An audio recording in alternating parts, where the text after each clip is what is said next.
held captive for 8 years by his mother. What was really going on in that household during that time? Will we ever get the answers? I don't know. To be clear, in that room, the detective did not hear anything about sexual abuse allegations. Can you just clear that up? Yeah, Sergeant Stephen Menace. Yes, I interviewed him, and no, there was no. I'm trained to listen for probable cause. I'm trained to listen for statements that can help me get charges or move forward with a case. And no, there was no statements made during this investigation so far. No. Thank you. Next question. Go ahead, Mario. Can that be answered in Wait a minute. Spanish, Go ahead. I want to We get get it. clarification on this, Chief, because there's a key word there. You said there was no reports of sexual abuse. Is that correct, sir? What you said? That is correct, coming from Okay. Rudy Farias. Was there any conversations about a sexual relationship between the mother and the son? So we don't release any type of information related to sexual assaults. That's just state law. I Okay. can't comment on that. Go ahead. Is Rudy a victim then in all of this, or did he cause, did he and his mother work together? I mean, he wasn't missing now. The investigation is still going on, Courtney, and I'm not going to say that he's a victim or not. I'm thinking, and saying we're going to treat this just as we do with any potential victim or victim, and we're going to give respect to everybody that's involved. We're going to conduct our investigation, and we're kind of right at the beginning of it. This investigation is going to go on. They're absolute liars. That man heard everything that I heard. Name Rudy Farias has made national headlines over the last week, the second time in the last decade. First when he was reported missing, now as investigators try to unravel where he's been and what's happened. There have been crimes committed here, but how do you get to the bottom of it, and how do you get it to the point where you can prosecute the case? At his mother as being behind it. Neighbors saying they're shocked to learn that he was ever classified as missing. Activist Quanell X became involved, he says, at the family's request, speaking to the 25-year-old, he says, in front of detectives. Quanell says Farias made allegations of abuse against his mother. At a news conference Thursday, police say there was no abuse reported to them. Spread positivity and kindness, So, the world thought you were missing for 8 years. Where were you? Where have you been? Just at home. Just my own car. When am I gonna be able to make my own decisions? When am I gonna be able to just go out and be free? Like, why can't we just go to the police station? Why can't I just get a lawyer? Why can't I just do that? And she's like, oh, you can't get a lawyer because it's too much money. We can't do that because it's too much money. Everything was always just money, money, money, money. It's a constantly money. If you had to guess why she was doing this, was she making money from you being missing, as far as you know? I don't know. I think somebody at one point mentioned something about an original GoFundMe page. And then my mom wanted to say something about, like, one of my aunts or something was, like, stole all the sodas or something. But meanwhile, where's all the money that they raised, and where did that go to helping find me? So we have video. Fox 26, we interviewed your mother while you were in the hospital 10 years ago, in 2012. What happened? Why were you in the hospital? And I guess it was mentioned to our reporter at the time that you had cancer.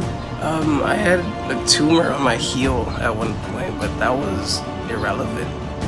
Originally, I think all that had started because she wanted me to fake taking a bottle of Tylenol or Aleve PM or something, sleeping pills.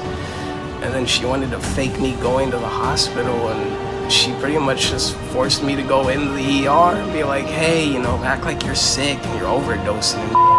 And this was before you were missing? Yes, sir. Why? Why was this happening? I don't even remember. I think it was something to do with school. I was depressed and I was cutting my wrists when I was, getting sad. I didn't have an idea how to, understand my emotions. It was after my brother passed away. I didn't know how to deal with pain and depression, so I would just literally just rip a Coke can open and just run it on my wrist like a cheese grater just to feel something. Your brother was a big part of your life, the Yes. one who passed away. Talk to us about that, and was that a major part in this at how you were feeling with depending on your mom? Yes, ma'am. He would take care of me. You know, he would take me to and from school. He would pick me up. He would get me McDonald's. You know, he'd just make little jokes and stuff. And after he had passed away, I just wasn't able to, you know, love myself or anything anymore. I wasn't able to have somebody like a father figure. You know, he was my brother, but I never had a dad. I only had stepdads. I didn't know how to grow up.